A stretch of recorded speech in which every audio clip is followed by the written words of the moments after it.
Next प्रश्न करेছে अहले हदीस को मिट्टी दे सकते हैं या नहीं। मिट्टी देने के मतलब ये अगर है कि आप किसी अहले हदीस के इंतकाल के बाद उसको आप दफन करना चाहते हैं, उसका जनाजा पढ़ना चाहते हैं, तो এই ব্যাপারে আহলে সুন্নাতুল জামাতের মত হলো, আহলে সুন্নাতুল জামাতের মত হলো কোন এমন আহলে হাদিস যাদের আকীদা ভুল, এমন আহলে হাদিস যার আকীদার মধ্যে কুফরি আছে, যার আকীদা কোরআন হাদিসের বিপক্ষে আছে, যাদের আকীদা কোরআন হাদিসকে সংঘর্ষ করে। যেমন দুই একটা উদাহরণ দিই।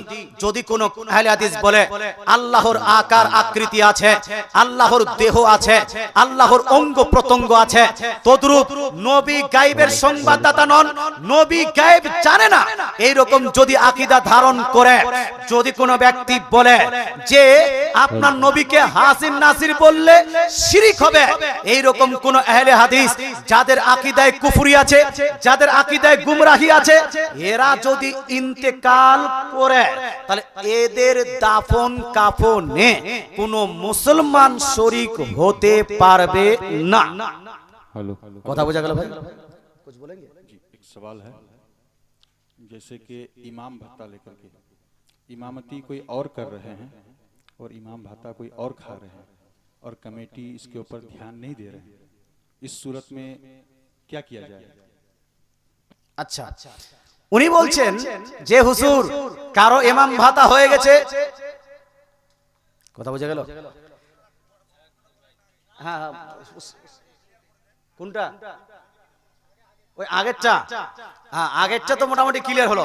তো যদি কারো আকীদায় গলত থাকে, কথা স্পষ্ট বুঝতে পারছেন তো? আকীদায় যদি ত্রুটি থাকে, আকীদাতান যদি কোনো আহলে হাদিস হয়, দেওবন্দি ওয়াহাবি যাই হোক না কেন, তার আকীদার মধ্যে যদি ভুল থাকে, এই রকম আকীদার ব্যক্তিকে দাফন করা যাবে না, আমাদের অংশগ্রহণ করা যাবে না।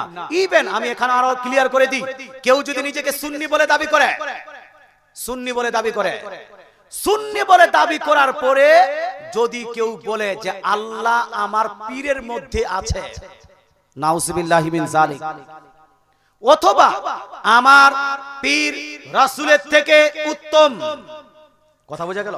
অথবা কেউ যদি বলে আমার পীর হলো নবীর সমতুল্য, কথা বোঝা গেল? এই রকম যদি আকীদা ধারণ করে সুন্নি নামে ব্যক্তি হওয়ার পরে যেহেতু তার আকীদা ভুল, তাই একে কাফন দাফনে আপনি অংশগ্রহণ করতে পারবেন না।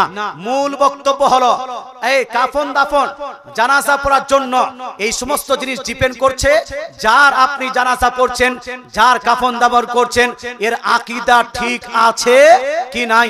আকীদা যদি কোরআন হাদিসের খেলাফ হয় তাহলে তাতে অংশগ্রহণ করতে পারবেন না, আর কোরআন হাদিসের মোতাবেক যদি আকীদা হয় তাহলে অংশগ্রহণ করতে কোনো সমস্যা নাই।